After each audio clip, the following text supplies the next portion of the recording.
This is the Fifth Star. We review movies, and I'm Jaimie. And I'm Albert, and we are reviewing The Odyssey, which is directed by Christopher Nolan, his vision of the classic epic. So I just want to say something if this is the first time you're watching The Fifth Star. We are a totally non-sponsored channel. Yes, that's true. We paid for these movies ourselves, and we are giving you our unbiased opinions. Yeah, so you read The Odyssey In high school. in high school. I did not. I'm familiar with some of the events, but does this pretty closely follow like the trajectory and chronology of the book? There were definitely some parts that got left out, and there were definitely a lot of mythological pieces that were toned down quite a bit. Okay.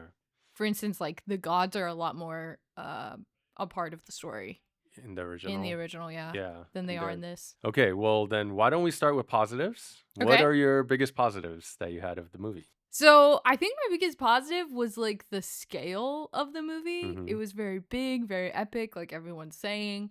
And this may be a hot take, but I have hope that between this movie and the Dune series, that fantasy is coming back to the big screen. I have been waiting for the fantasy genre to make a comeback. Since Lord of the Rings, basically since Lord of the Rings. Like, that was peak fantasy era, and then unfortunately we had some huge like tanks. Like the Aragon movie tanked so bad and it was terrible. And then people were like, maybe we shouldn't put so much money into fantasy. And lately it's just felt like all the movies going to sci-fi and action. Anyway, I feel like maybe fantasy's making a comeback. Yeah. What about you? So for me, it was a similar thing. Okay. It was the epic, how truly epic this movie is. And I was a little worried. I try to know as little about this movie going into it. Yes. I obviously knew it was about the Odyssey. And, you know, movies like Dunkirk and even Oppenheimer, like not being my favorite of his like filmography. Yeah. I was like, I don't know about him adapting like classical literature and how is I this had gonna the fit with same his thought. vibe. And then I was like, you know, the worst thing would be like he does this movie and it doesn't even feel epic. That would be bad. And so I was partially like holding my breath, really nervous as I started to watch it. And he totally delivered. I mean, this movie was so big in scale. It really did feel as epic as you expect like an Odyssey retelling to be, Yeah. or bringing Odyssey to life. And I want to just say, like, similar to what you feel about the fantasy making a comeback, I think that this movie almost feels like the hope for saving theaters, you know? That's what people are saying. Yeah. I mean, this summer has been crazy because there were all these like huge IP movies. Yeah. And other than Toy Story 5, like Supergirl bombed, and you had like, you know, even the Minions movie bombed, and Moana bombed, and like you had all these movies just bombing. Yeah. And then it's like, if the Odyssey bombed, it would have been game over, It's right? I over, mean, yeah. Spider-Man's coming out. And here comes Nolan with this ambitious, like, passion project of his, Yeah. and he delivers. And when I walked out of the theater, I was thinking, this is exactly what a summer blockbuster should be. Right? Like a filmmaker with vision making a big epic scale movie that brings people out for an experience. Yeah. And for that, I was so grateful to Nolan. You Yeah. know, like as some of you know, and as some of the viewers may know, obsessed. I love Nolan. He is probably definitely my favorite modern filmmaker. Yeah. But maybe even my favorite all time, which I think so. Like 4 of his movies are in your top. Yes, or have my 5-star ratings, you know, and I don't know that any other director has that many. I don't think so. And so, you know, like the fact that the last decade or so has been kind of hit and miss. Yeah. I've been like, oh no, have we seen like the peak of Nolan? And maybe we still have, but like, you know, is everything else that he comes up with just gonna be like second tier? And this really restored my excitement for like a Nolan film. Oh, good. I was scared. Yeah, I was like, yes, Nolan is back, you know? I was like, I still wasn't sure if you'd like it. and look, like we'll talk about some of the details, you know, mostly it delivered exactly what you expected. And it did it in a way that felt like the visual storytelling element was like artistically still done Yeah. to the point that like you could have done this very straightforward, just purely in the classical like genre, Yeah. but he kind of like fused that with some of those modern sensibilities. And so some of those like flavors of Dune, are like still kind of Or the there. Batman. Yeah. But it was great. It was great. Like so those like montages and different kinds of like the compositions of different things and down to like for example like the Trojan horse.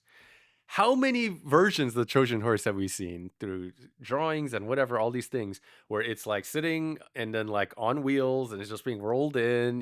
Which would have been a lot more practical. Yeah. And that's exactly like the way it's been ingrained into our heads. And so for him to have like the kind of vision to be like, oh no, it would have been on a boat that was shipwrecked and is just like half sticking out of the mud in a beach, like on his side. And that kind of visual thing of how striking that would look and how it looks when you watch it, and then the way they like have to like drag it into Troy, and it was just there's something about all of that was like, yes, this is Nolan at his best. It's like the way Mm. he sees this story and the world, and like it feels uniquely his, Yeah. like not just a retread of like him redoing what has come before. Right. It was still Nolanified. Yeah. Yeah. Because of the editing style and the. Yeah. What's your Okay. biggest negative? I think my biggest negative was that if I was to say introduce this movie, I would be like, this is the Odyssey, directed by Christopher Nolan, starring all of Hollywood. Every biggest star you Yeah. could ever name. Yes, it was like every time a new character showed up, it was like, oh, yeah, there's a... Okay, but when Charlize Theron showed up. I mean, look, being on a, stuck on a deserted island with Charlize Theron does not sound that bad. And I don't know why he was trying to get out of that situation. I wanted to tell you so bad that she was in this. I was so glad you did it because when she showed up, I was like, yes. Yes. Yes. So that was a great casting choice. And look, this cast was very good. Yeah. It was very good. Okay. I thought, Matt Damon was excellent as he always is. Tom Holland, I thought, did a great job. Lots of the people fit their roles really well, but some more than others. But it came to a point where it felt like, is there too much big name like star power in this movie? Mm-hmm. And there is an element of like these kinds of older movies where when you have these lesser known actors playing them, Yeah. you don't get as distracted and you get to be more Yep. absorbed into these characters. Whereas like every time you see someone, you're like, oh, it's that person. And it kind of like, it's like, oh, this Travis Scott, like kind of rapping, It's like it worked. He did a great job, things like that. But it mostly felt like almost overcast. Mm-hmm. Yet there is an element of like, you know what other work would we want these actors doing? Like, so the fact that they're all excited about like wanting to be a part of this project, like I appreciate that. The fact that this kind of movie exists in Hollywood and that stars are willing and excited to work on it. Two casting choices, particularly kind of I didn't like. One was Anne Hathaway. I love Anne Hathaway as an actress, but I felt like she just did not seem to really fit the period or the story for me. Okay. So I wasn't a big fan of that casting choice for this story. And the other one was Zendaya. Like every time she showed up, I was like, Dune. this is Dune. She's like like this mirage, like fantasy like figure. And I was like, this just kept giving me flashbacks to Dune. It And basically it just kept was her happening. same character. Yes, and it kept happening over and over, just like in Dune 1. Yeah. Samantha Morton was amazing. Dude, Cersei, I think, was my favorite actress in this. Yeah, I call that she's going to get an Oscar nom for this. I mean, she was fantastic. Wow. Yeah, I think my biggest negative, I make it hate for. Oh, no. I was not, it kind of goes along with what you were just saying. I was not convinced by Matt Damon. What? Yeah. I found his delivery to be very monotone and hollow. And I couldn't unsee Matt Damon almost the entire time. I think the only time where I was like, this is Odysseus was probably the siren scene and then the scene with Cersei. I thought those were his like two maybe strongest performances. But like so much of it, I just felt like his delivery was There was actually a moment towards the end when he gets back. Sorry if that's a spoiler, but this story is so old. And he delivers 3 different lines the exact same way. I can't remember the lines, but it was like, I'm delivering a line. I'm delivering a line. I'm delivering a line. And I was like, what is going on? So after the movie, I was like, I know Matt Damon is a good actor and I really like him. And so I looked up the scene from Good Will Hunting, which is one of my favorite movies of all time.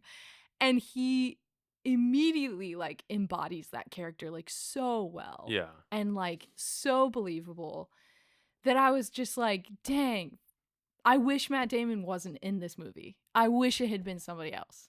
Like, I think Liam Neeson would have been like a better cast.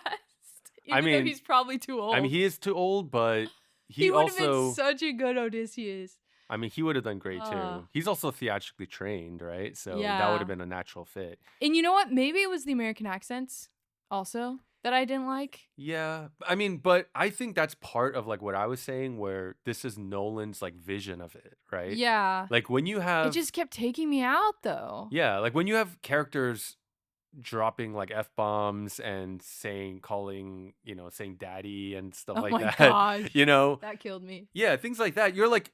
To me, it's my like... dad's coming back. Yeah. Like, I understand that, okay, we are not trying to be speaking Greek and all this kind of stuff, right? Yeah. So I was on board with it. Like, it was like, this is a fresher, kind of more modernized, like, kind of thing. And that's what Nolan does. Like, think about The Dark Knight. Yeah. Like, we always saw the comic book world as a comic book world, you know? But what Nolan did, he started to crack into that a little in Batman Begins, but really in The Dark Knight, it's like, oh, this world exists in our world. Yeah. Right? Yeah. And that was what made it feel so like real and like you're connected to it. It's like it's philosophical. not just it's not just like a far off place that exists in your memory or your imagination. And the Odyssey had that kind of feel to me. It felt like people talk like they do now. Like this could be happening in a different country almost, you know? Now, obviously there's a lot of magical elements and the fantasy elements to the story. And I think that's even more props to Nolan. Like the fact that he was able to balance all those tones, like tonally, this was a very challenging movie. Yeah. Like you have classic kind of stuff, like the classic garbs and all that, but then you want to give it a fresh, modern sensibility. Yeah. And then the philosophical things he's talking about, similar to Oppenheimer. Like Oppenheimer takes place during our time. It's like very easy to like connect those themes to like our day today. But in the Odyssey, it's a much more distant past, and it's not even the real, like our real world, right? Troy didn't really happen. No. Right? Okay. It's a myth. I'm like, yeah. It's a legend. It's a story. Yeah. So, because of that, but like thematically, he's still doing things that do tie into today that feel relevant. Yeah. And I think the choice to even like give the gods more of a back seat and put it more in the psyche of like the characters, like that is part of what does that. And I liked Matt Damon. Like I think like Odysseus like needs to have a certain gravitas. And if anything, like this movie didn't have enough time for you to like build that up with someone else, you know, or a certain kind of actor that doesn't inherently come in with that. And so I think like having someone like Matt Damon makes a lot of sense. Like there's instant like credibility there. It's so hard for me to pinpoint exactly what it felt like, but he felt a little bit sleepy to me, a little hollow, and I kept getting taken out of it almost every time he delivered a line.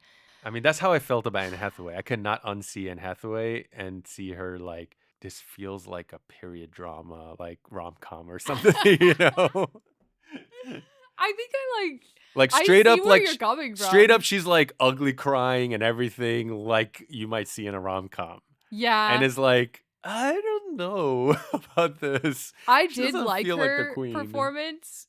I thought she did a good job, but I Yeah. do see what you're saying.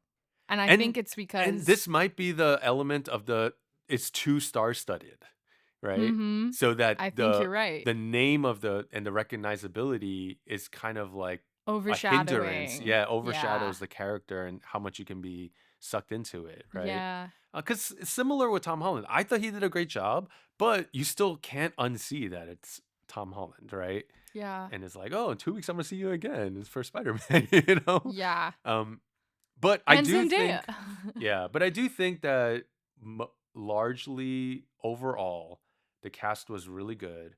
The performances were very good. I really give a lot of props to Nolan because Nolan is all about like these jumble timelines, right? Mhm. And when you're doing like my favorite movie of all time, Memento, the jumble timelines are baked in to the story and the concept. It's like, oh, this is genius. This is brilliance. But then you have movies like Dunkirk or even like Oppenheimer, I felt similarly, where it was like, it's a pretty straightforward story, but he's like kind of shoehorning in like his like thing and then like forcing it to be a lot more complicated than it needs to be. Mhm. And I was really worried about the Odyssey being like that. And initially, it seems structurally like it will be because it's essentially two storylines that are told both in flashbacks. And that sounds like a terrible setup for like a movie, right?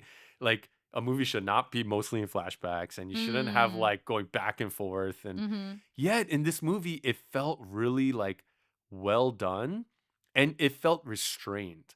Like I think Nolan could have even Nolanized things even more, even with the sound design at Yeah. points, but Yeah. he didn't go full Nolan. And I really appreciated that restraint. I saw that as like growth as a filmmaker, you know, and like this person who cut his teeth on high concept sci-fi stuff, trying to make a switch into like period historical stuff and kind of like not really being able to do it well.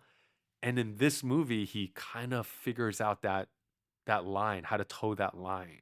His intercutting between like the separate flashbacks work. Nonlinear, yeah, Yeah, the nonlinear nonlinear storytelling storytelling. worked because the tradition was oral tradition, so all of their stories were told to Mm, them verbally, and so it kind of worked really well that we were getting to see the story that the characters were hearing maybe for the first yeah, time, that's right. and That's true. that kind of felt like a story within inside a story, and Yeah. it made the nonlinear aspects make more sense. So Mm. I do agree. I think he used the nonlinear to help tell the story rather than hinder it. Yeah, and you know, like each of those stories, they really do give it like this kind of mythical feeling to it. Like Mm-hmm. you know that there's going to be a Cyclops, right? Yeah. And when that happens, it's like, whoa, like that Yeah. whole sequence was incredible, right? Oh, how'd you feel Sure, about the things. pig thing? Oh my gosh. I thought was amazing. It was amazing. So here on the I should show, have known. here on the show, I gave you the wrong score, dang it. here on the show, we give a fifth star to a scene. And I nominate the whole Samantha Morton witch like I pig nominate thing the as after the part. 5 star after part. I nominate the scene where Oh, where they're Matt talking. Damon it comes So in so and we'll talks to say that her. whole story segment.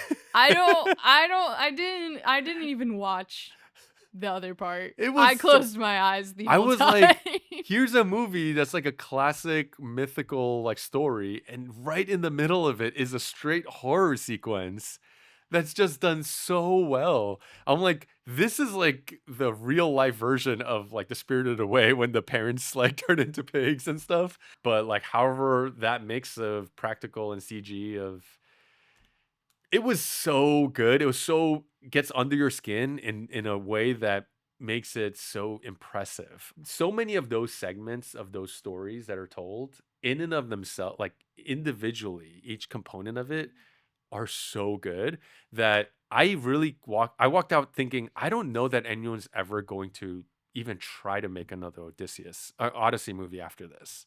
Yeah, Like, I think it's gonna hold for decades, you know? And I was probably. also like, how lucky that the kids now, like my kids, when they're in high school, their school teacher is gonna make them read Odyssey and show them this movie. And that's awesome. Like, what an awesome movie to be like a representative of like a classic. Yeah. Okay, before we get to our scores, Yeah. themes.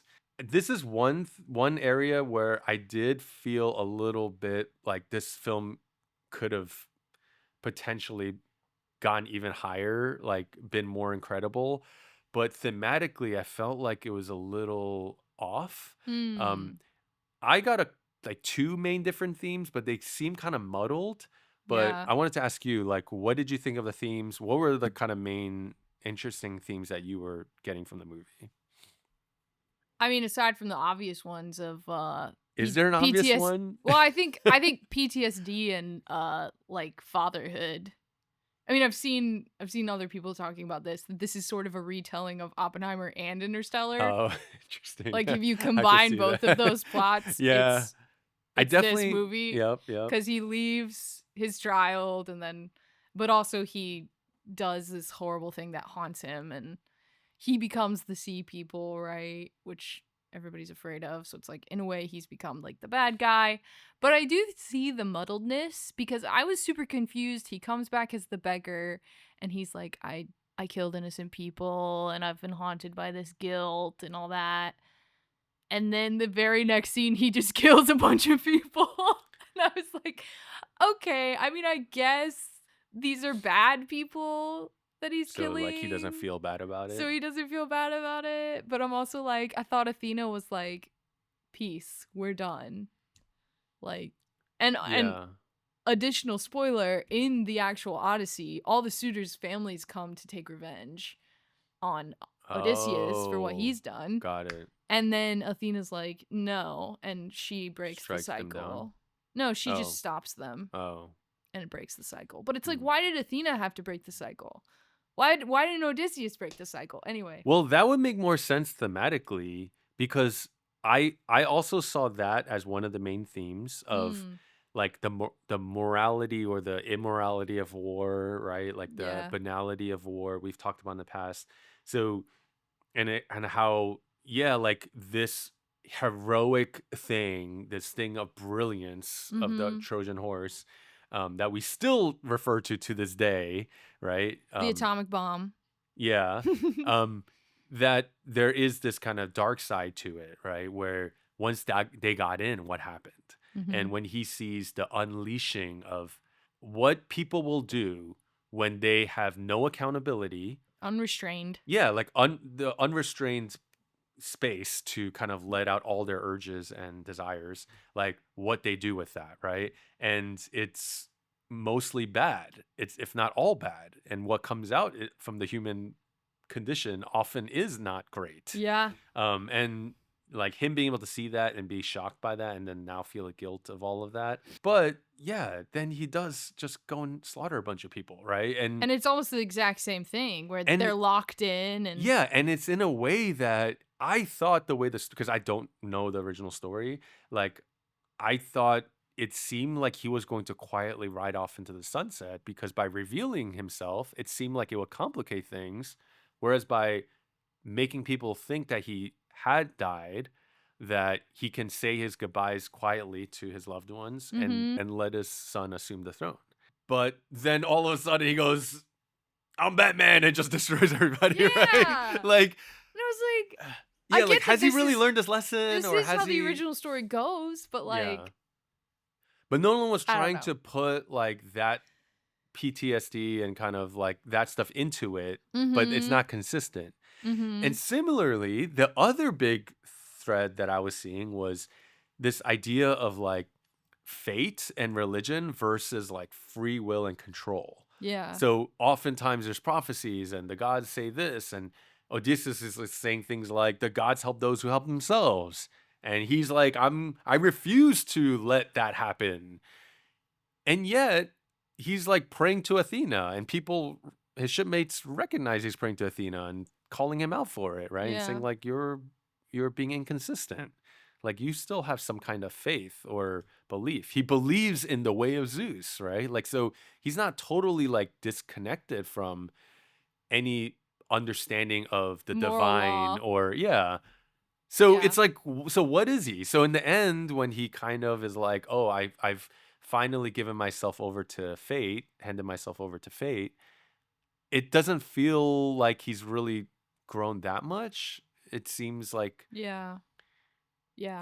like not that much of a change from the way he's always been. So Yeah. that kind of stuff, like there's just like there are definitely themes like that There's a are lot of themes. in there, Yeah. but it just doesn't really seem like very consistent in the character. Yeah. And I think that Cersei's scene Hmm. is so pivotal because it's when he really starts to realize that he and his men aren't the good guys, I Hmm. think. And when he finally starts to look inward a little bit. And Yeah. I mean, at least I was starting to think that way. Uh-huh. And I think Cersei's perspective is what, starts his arc in a way. Yeah. But then I sort of felt like it really tapered from there because that was like around the midpoint. Yeah, and it doesn't like consistently drive that through. It doesn't. And I think it's because it's tied in with the reveal. Because there's constantly like, why don't you want to go back? Why don't you want to go back home? Don't you want to go back home? And then we see just like his face reacting to something in Troy, and we don't know what horrified him. And then it's just kept a mystery until like the last act, essentially, in the reveal, where it's like, oh, this is what he saw, right? Mm, And so that whole time between what the conversation with Xerxes and then that reveal, they don't explore that theme. yeah. And it's all about this other theme of like fate Yeah. and control.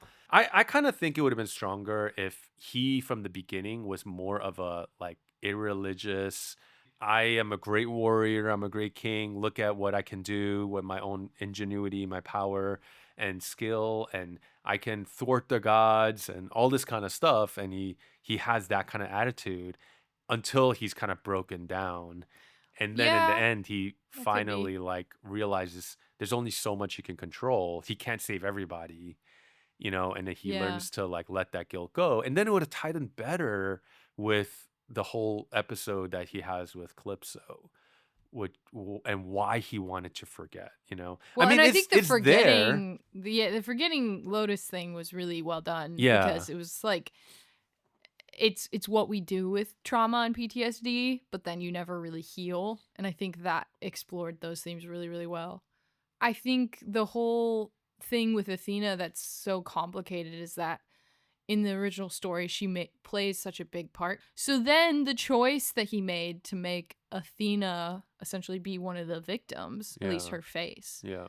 it was a really interesting choice, but confusing Mm. because it sort of does bring into question like, okay, has he just been praying to his own like guilt and shame this whole time, or is he praying to an actual deity? Yes, because every time Athena appears, you think that it's really her, and Mm-hmm. then later you start thinking, oh no, I think he's being haunted by his own demons, and it's not really her. And Yeah. then it kind of gets like confusing because then it seems like once he kind of gets over it, she like goes away, and so Yeah. it seems like she's not really there. He chose to take most all of the gods out, Hmm. and it made all the gods metaphors basically rather than characters. Yeah, And I think it kind of worked, I think it worked too. I think it was a good but choice. it does kind of leave you a little befuddled at the end because you can tell that there are pieces that aren't quite fitting Mm. together.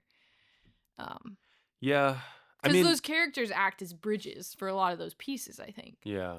But like for example with Calypso, I read a little thing about how she is in the original. And in the original, she's much more like I'm in love with this man and I want to keep him Yeah, here. she's way more selfish. Yeah. Mm-hmm. Whereas in this telling, like it was so well done. I mean, obviously because Charlize Theron is such an amazing actress, but there was so much like dilemma in her. I love this guy, yet like I want to help him. He's obviously in pain and I don't want to force it. And then in the end, she realizes like I can't keep him here because he's clearly still tied to his past and needs to like face the reality at some point.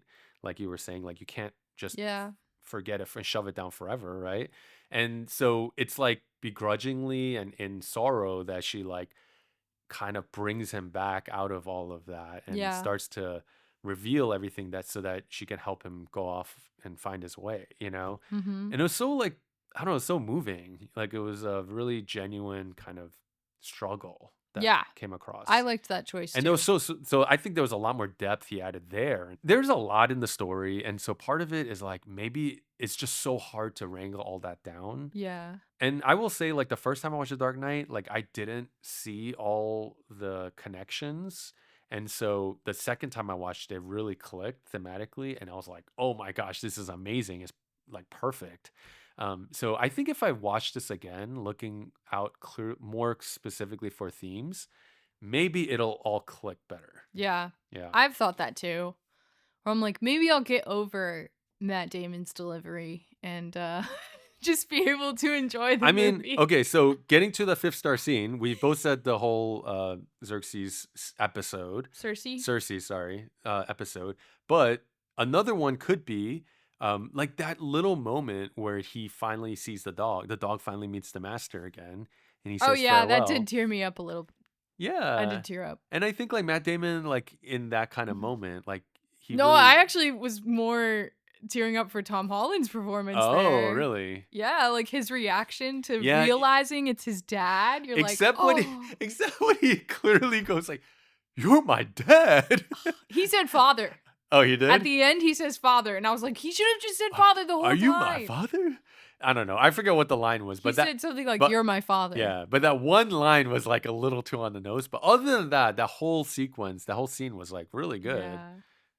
And no, like, at the beginning, he was like, my dad's coming home. Yeah. My dad's not dead. And I was like... But there is a little boyishness in his character, right? Yeah, but did you see... That sets him off on this hilarious. adventure. So Tom Holland has said in an interview, post everything, that he thought his character was 16. Oh, his character is actually 22. Of it? Yeah. His character was 16, and so he played the character like he was 16. Wow. And then afterwards, he realized, wait, no, he'd have to be at least 21, 22. Wow. And so, yeah. Okay, so reveal scores? Yeah. Okay, so you thought I would give it a 3.5 out of 5, and I give it a 4.5. Congratulations. Yes, finally! I win the Oscar bet! I'm so mad. I really thought you'd think this was fine. Especially because Dune is so much better. If this is your first time watching, we bet on our Oscar picks, and we tied. And so our tiebreaker was guessing each other's score correctly 3 times. And we were both 2-2. We were both stuck at 2-2 for like many episodes. And I finally win. So what I win is that I get to pick 3 movies that we get to review on the podcast. We're reviewing them. Yeah. I thought I just had to watch them. Oh, you just have to watch it? Well, let's review them. Okay. Let's review them. So first up. Oh, no. It's going to be American History X. Oh, gosh. One of my favorite movies. I'm scared. You don't have to be scared. I think you're genuinely going to like it. It just has some scenes, but it's not... You've seen worse, I'm sure. I don't know. Yeah, if you watched The Odyssey, let us know what you thought. Yes. Points you agree, disagree. What other themes that you picked up on. Comment or like. So hit subscribe. That really helps us out a lot. And join us next time as we continue our quest for the 5th star.